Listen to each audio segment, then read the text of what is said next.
Hello students, welcome back to the KP Chems classes. Yesterday we were discussing polar and non-polar solvent और solute. So हम solubility की बात कर रहे थे यहाँ पे और आपको बता रहा था कि किस तरीके से कौन कौन से मॉलिक्यूल्स जो होते हैं पोलर होते हैं और कौन कौन से मॉलिक्यूल्स जो है वो नॉन पोलर होते हैं. हम जनरली उनकी बात कर रहे थे. तो हमने आपको कल बताया था कि जितने भी होमो एटॉमिक मॉलिक्यूल्स होते हैं they are polar molecule non polar molecules. They have a dipole moment is equals to zero. लेकिन ऐसा नहीं है कि जो होमो एटॉमिक के अलावा जो हमारे पास हेट्रोएटॉमिक मॉलिक्यूल्स होते हैं वो भी कुछ पोलर होते हैं, नॉन पोलर होते हैं. अब जैसे एग्जांपल लिया हमने कल CCl4, CH4, ये सारे मॉलिक्यूल्स क्या हैं, ये मॉलिक्यूल नॉन पोलर हैं जिनमें डायपोल मूवमेंट जो है that is equal to not that is equal to zero. उस केस के अंदर जो डायपोल मूवमेंट है वो क्या है, ज़ीरो के इक्वल आती है. ऐसे ही हमारे most of the organic solvent, जो most of the organic solvent हैं, ऑर्गेनिक सॉल्वेंट्स हैं, वो भी क्या हैं, हमारे पास नॉन पोलर पार्ट ही प्ले करते हैं. They play non polar part. जो नॉन पोलर पार्ट होता है वो, तो इसलिए soluble according to the principle of solubility like dissolve like, हम कई बार ये भी कह देते हैं कि जितने ऑर्गेनिक सॉल्वेंट, जितने ऑर्गेनिक कंपाउंड्स हैं, organic compounds they are soluble in organic solvent. They are soluble in organic solvent. वो ऑर्गेनिक सॉल्वेंट के अंदर क्या होंगे, सॉल्युबल हो जाएंगे. तो ये आपको चेक कर लेना है कि कौन कौन से ऑर्गेनिक कंपाउंड हैं और वो ऑर्गेनिक सॉल्वेंट के अंदर ही सॉल्युबल होंगे. अब बात करते हैं कुछ पोलर मॉलिक्यूल्स की, क्योंकि नॉन पोलर्स की बात कर रहे थे तो हमने एग्जांपल ले लिया इसका. अब now will discuss some polar molecules. अब पोलर मॉलिक्यूल्स की बात करें तो जो पोलर मॉलिक्यूल्स होते हैं they have non zero dipole movement. They have non zero dipole movement means इनकी डायपोल मूवमेंट जो है वो ज़ीरो नहीं होनी चाहिए. जैसे अगर हम कोई एग्जांपल लेते हैं और सिंपल सा एग्जांपल लें तो हमारे पास अगर HCl मॉलिक्यूल है तो HCl मॉलिक्यूल्स में होता क्या है, देखो इस मॉलिक्यूल में होता क्या है कि जो H है वो स्लाइटली पॉजिटिव है और जो Cl है that acquire slightly negative charge. Why this negative and positive charge are acquired by these items in the present in the molecules? Because क्यों होता है ये, because of इलेक्ट्रोनेगेटिविटी डिफरेंस. क्या है इसमें, इलेक्ट्रोनेगेटिविटी डिफरेंस है दोनों के बीच में. जितना इलेक्ट्रोनेगेटिविटी डिफरेंस ज़्यादा होगा उतना ये केस ज़्यादा होगा, उतनी पोलराइजेशन ज़्यादा हो जाएगी इसमें. अब इलेक्ट्रोनेगेटिविटी को अगर मैं जल्दी से आपको समझाऊं तो क्या होती है, it is a tendency, it is the tendency of an atom present in the molecule to attract shared paired electrons towards itself. जो एटम मॉलिक्यूल में ये टेंडेंसी रखता है कि वो शेयर्ड पेयर्ड इलेक्ट्रॉन को अपनी तरफ खींच लेगा. प्लीज़ आप इस बात को याद रखना, खींच लेगा. यहाँ पे no bond breaking, no bond breaking, यहाँ पे कोई बॉन्ड टूटेगा नहीं. सिर्फ और सिर्फ क्या होगा, शेयर्ड पेयर्ड इलेक्ट्रॉन को वो अपनी तरफ खींचेगा, ये खींचेगा. और इस खींचने की वजह से क्या होगा, it will acquire slightly negative charge and this will acquire slightly positive charge. अब slightly negative और positive होने के कारण we get poles. poles apart हम बोल देते हैं जैसे कई बार, तो वही poles मिल रहे हैं. तो ये कितने poles मिल रहे हैं, we are getting 2 poles. that is why we call it dipole. dipole movement हम क्यों कहते हैं, एक पोलेरा और दो, डाई मतलब दो, POLE पोल, डाइपोल कह देते हैं. And the distance between it, जो डिस्टेंस है इन दोनों के बीच में, that gives you the value of D. तो डाइपोल मोमेंट की क्या होती है इक्वेशन, अगर आपने ऊपर देखी हम लोगों ने, तो दैट वाज अगर हम इक्वेशन की बात कर रहे हैं, जो ऊपर हमने चेक की थी, वो इक्वेशन क्या थी हमारे पास, वो ये थी, देखिए कि mu is equal to q into d, वो केस आ गया था हमारे पास। तो इस इक्वेशन के बेस पे डायपोल मोमेंट की हम बताते हैं कि कौन से मॉलिक्यूल पोलर होते हैं और कौन से मॉलिक्यूल नॉन पोलर होते हैं। तो till so far we have discuss the polarity of the molecules. हमने मॉलिक्यूल्स की पोलैरिटी के बारे में बात कर ली। अब हम बात करते हैं लाइक डिजॉल्व लाइक की बात की, सॉल्युबिलिटी की बात की।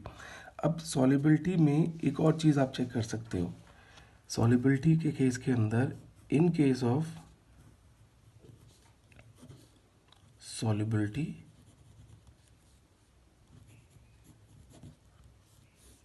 इन केस ऑफ solubility आप क्या कर सकते हो, आप चेक कर सकते हो यहाँ पे delta G, Gibbs Helmholtz equation लगा के, delta G is equal to delta H minus D delta S.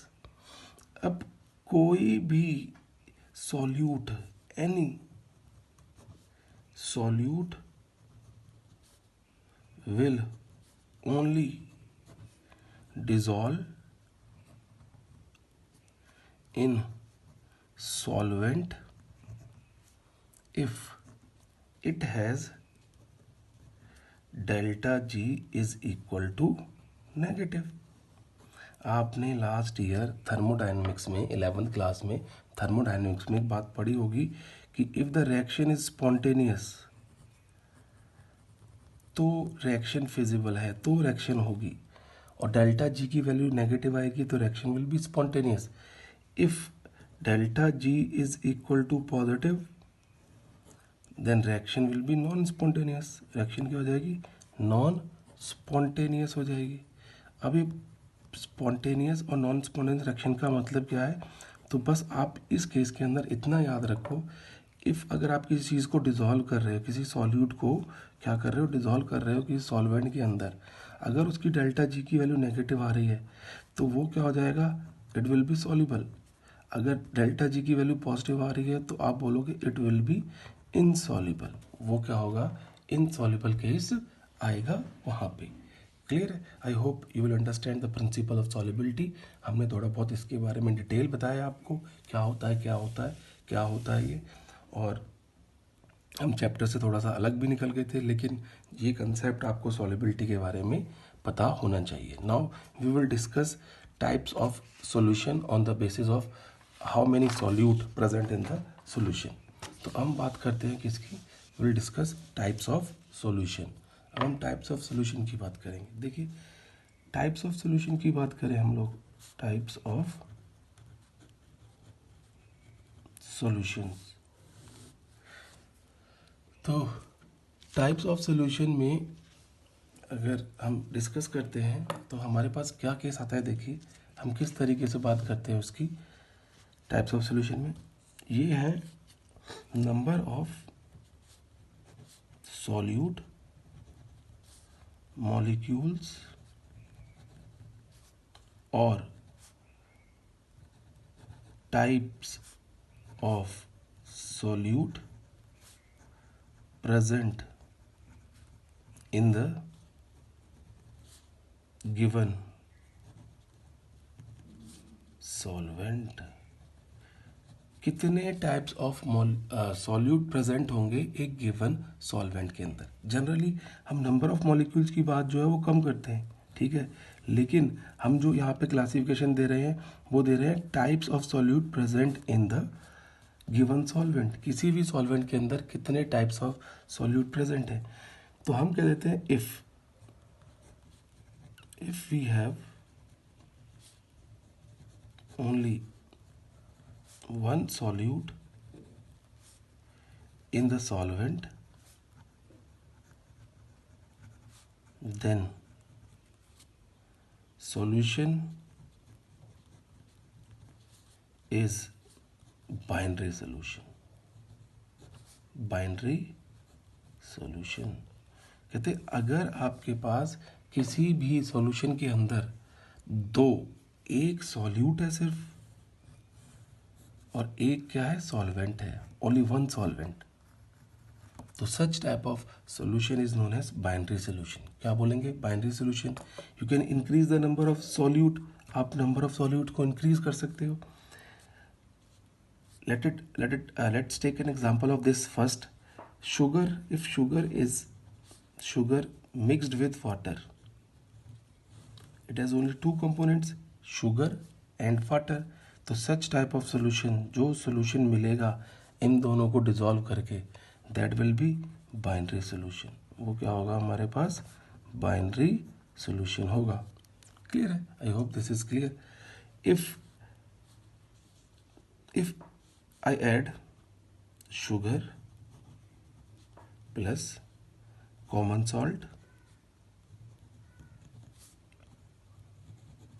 plus water, what basically I am trying to prepare over here, गर्मी आ रही है तो हम सिकंजवी बनाने की कोशिश कर रहे हैं यहाँ पे, और हम ये चेक कर रहे हैं कि हमारी जो सिकंजवी है, जो नींबू पानी होता है जिसको हम बोलते हैं लेमनॉइड बोलते हो, लेमन वाटर बोलते हो आप, वो किस तरीके से बनेगा अच्छा. तो we are trying to do that. ठीक है, तो आप उसका एग्जांपल ले सकते हो, मैं भी वही एग्जांपल ले रहा हूँ यहाँ पे, आप चेक कर सकते हो. तो now we have common salt and sugar plus solvent. तो then this solution is known as ternary solution. What we call them ternary, because it has three components. Now the solution has three components, 1, 2 and 3. And the next one is sugar plus common salt, that is you can use NaCl also over here, plus lemon juice, और lemon juice आपको पता ही कितना डालना है, plus water. तो how many component in a solution you have four component, and this solution, this type of solution is known as quaternary solution. Quaternary solution. And so on. If you increase the number of components, number of solute in the solution, then what will happen, this name will change. Pentanary, hexanary, heptanary, octanary, and so many kinds of solutions are there. But in 12th class, in your syllabus, in your class 12th, we have only binary solutions. हमारे पास 12th class में सिर्फ और सिर्फ binary solutions होंगे, इसके अलावा कोई और सॉल्यूशन नहीं होगा. जितने भी हम एग्जाम्पल पढ़ेंगे आगे आने वाले केस में, जितने भी हम प्रोसेस पढ़ेंगे, जितने भी हम फैक्ट पढ़ेंगे, जितने भी कंसेप्ट पढ़ेंगे, they all based on binary. Okay, now again हम क्या करने जा रहे हैं, क्लासीफाई कर रहे हैं सॉल्यूशंस को. Types of solution, types of solutions on the basis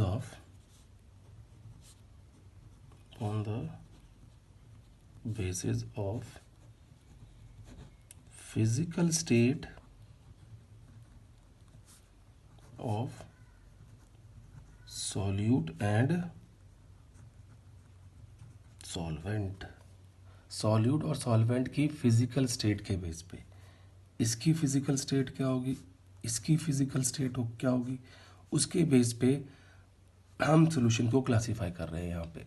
अब फिजिकल स्टेट एक सॉल्यूशन की भी बनेगी आफ्टर मिक्सिंग, तो हम वो भी चेक करेंगे क्या होगी. And we will also check the examples. और ये जो एग्जांपल्स हैं, इसमें कुछ एग्जांपल ऐसे हैं जो कंपटीशन में पूछे जाते हैं. क्या होता है, कुछ एग्जांपल ऐसे हैं जो कंपटीशन में काफ़ी पूछे जाते हैं.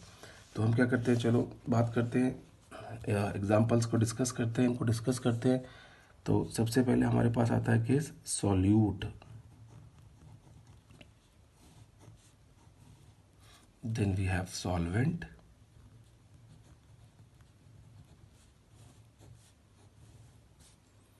And then we have solution,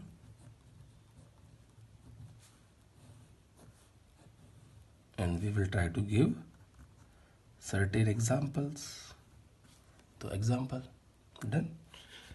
first डिस्कस करते हैं, if we have cash solute. And we have gaseous state में ही सॉल्वेंट है। अब गैस स्टेट में सॉल्यूट है और गैसी स्टेट में सॉल्वेंट है, तो सॉल्यूशन की फिजिकल स्टेट क्या होगी? गैस ही होगी। सो ऑब्वियस है। अगर आप किन्हीं दो गैसेस को मिक्स कर रहे हो तो क्या होगा उस केस के अंदर? ये गैस ही सॉल्यूशन बनेगा। तो जो बेस्ट एग्जांपल है इसका हमारे पास, दैट इज़ एयर। अब कई बार बच्चे पूछते हैं सर हम एयर का एग्जांपल ही क्यों लेते हैं? तो देखिए, एयर में जनरली आपके पास दो गैसेस होती हैं। एयर में we have only two gases generally, sorry, nitrogen and oxygen. और आपको पता है नाइट्रोजन जो है that is 78%, it is 78% approximately, and oxygen is approximately 21%. And why we are taking this example? Because it has only one solute, which over here oxygen act as a solute and nitrogen gas act as a solvent. तो such kind of solution is known as binary solution. तो जो main composition है air का वो nitrogen और oxygen ही है। That is why we are taking example of air. और एक सॉल्यूट की तरह काम कर रहा है और दूसरा सॉल्वेंट की तरह काम कर रहा है या आप एक्सप्लेन कर सकते हो या बता सकते हो कि इस तरीके से ये केस आते हैं। अब देखिए जो नेक्स्ट है, यहाँ पे नेक्स्ट एग्जांपल लेते हैं now. I hope this is clear. अगर if you have gas solute and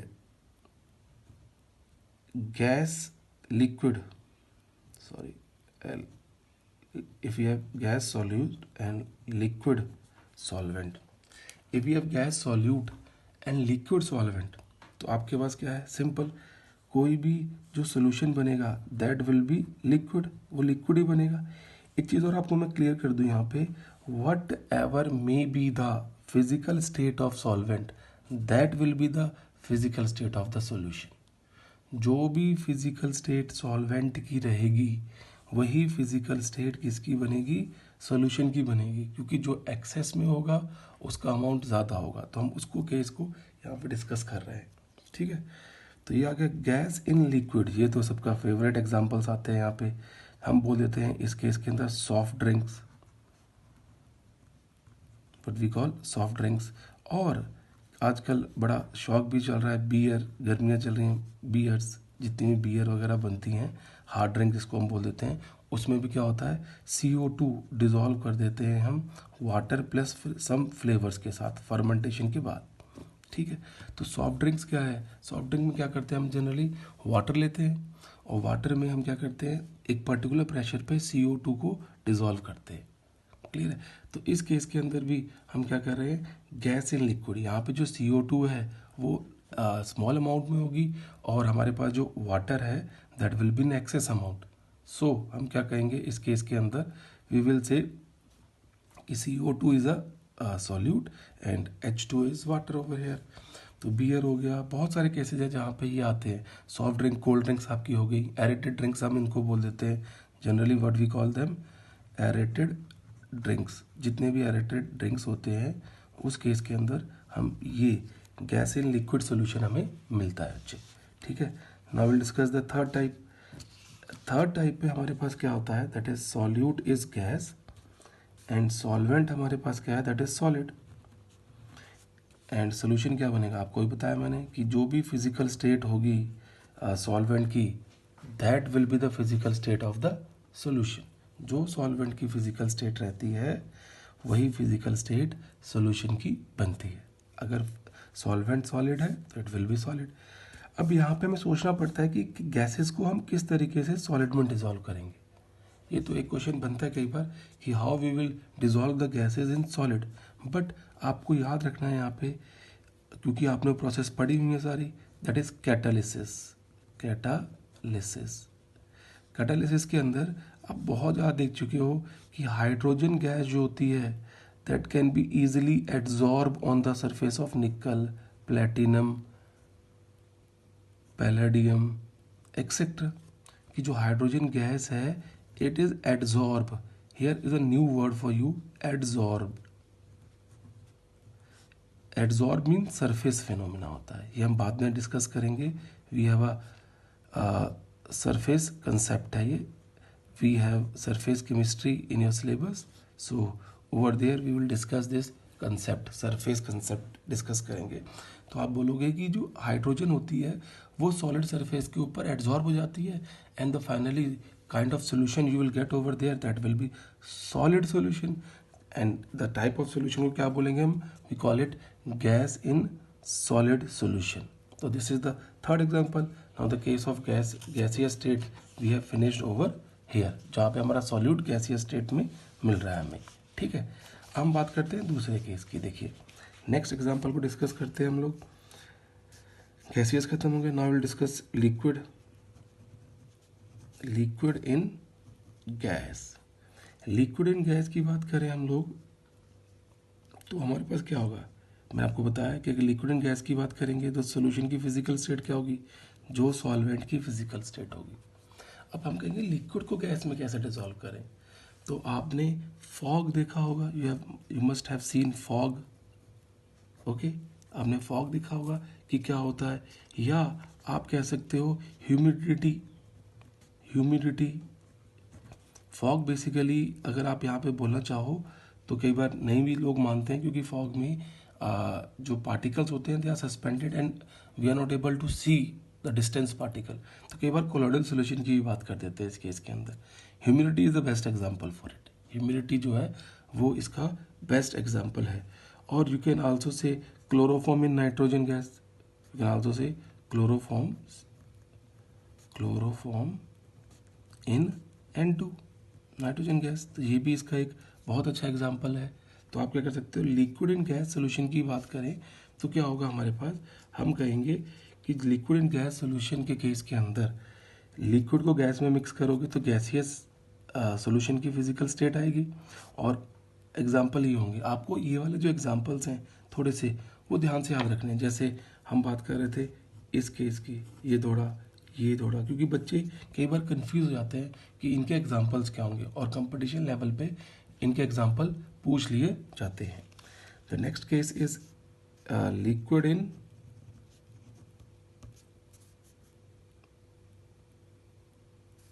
liquid. Then we again have liquid solution.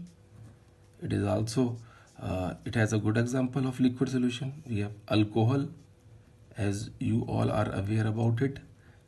आजकल बहुत सारे सॉल्वेंट्स जो होते हैं मेडिसिन के अंदर उनको हम अल्कोहल लेके चलते हैं, लेकिन यहाँ पे अल्कोहल जो है it act as a solute. Alcohol plus water, अगर आप अल्कोहल कई लोग अल्कोहल पीते हैं, वो जो पीते हैं वो क्या करते हैं, दे टेक 30 ml और 60 ml ऑफ अल्कोहल और मोर देन दैट, अब depends on the capacity of the person. Okay, and water उसके अंदर ऐड करते हैं, फिर वो it may be 100 ml, it may be 100 ml, it may be 200 ml, depend upon the capacity or what kind of taste you need before drinking alcohol.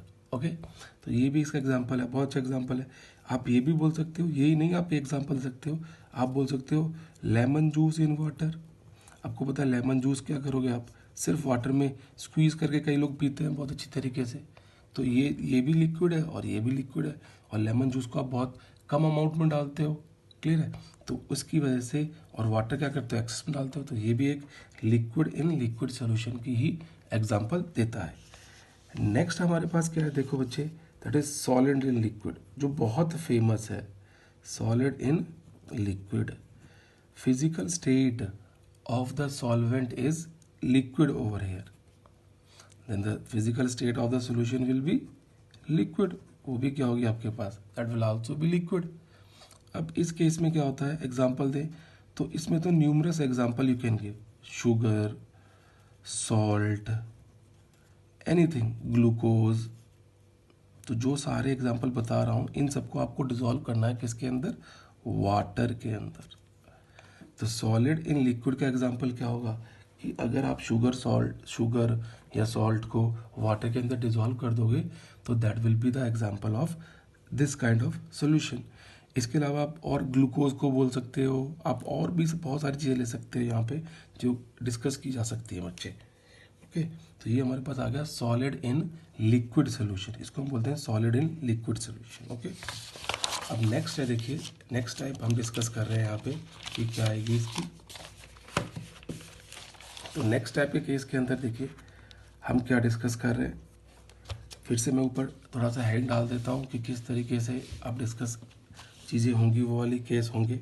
Okay, अब वो क्या है, वी हैव सॉल्यूट, लिखे हम उसकी फिजिकल स्टेट लेते हैं पहले,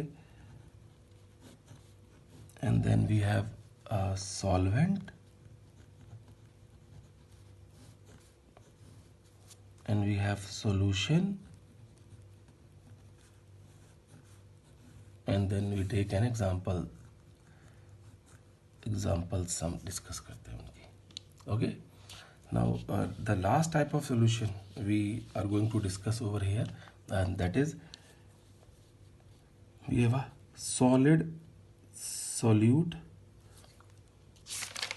Sorry. Okay, solid in solid, solid in solid. If we have solid solute and solid solvent, then what kind of solution we will get? We'll get solid solution. The best example of all such type of solutions are alloys. आपको पता है alloys क्या होते हैं? It's a homogeneous mixtures of metals and non-metals. Homogeneous mixtures of metals and non-metals. alloys की बात करेंगे तो ब्रॉन्ज हो गया, ब्रास हो गया, इस तरह के alloy आपके पास ब्रॉन्ज हो गया और ब्रास हो गया एंड सो ऑन. बहुत सारे अलॉयज़ होते हैं. उन steel is one of the alloy. तो आप वो होमोजीनियस मिक्सचर है बहुत सारे मेटल्स का, तो आप उसकी बात भी कर सकते हो वहाँ पे. ऐसा नहीं है कि आप उसकी बात नहीं कर सकते हो. ओके, तो ये हमारे पास हो गया सॉलिड इन सॉलिड. तो सॉलिड सोल्यूशन हमें मिल गया इस केस के अंदर. Okay, done. अब हम बात करते हैं इस केस के अंदर. देखो नेक्स्ट हम कौन कौन से कर चुके हैं. Let me check.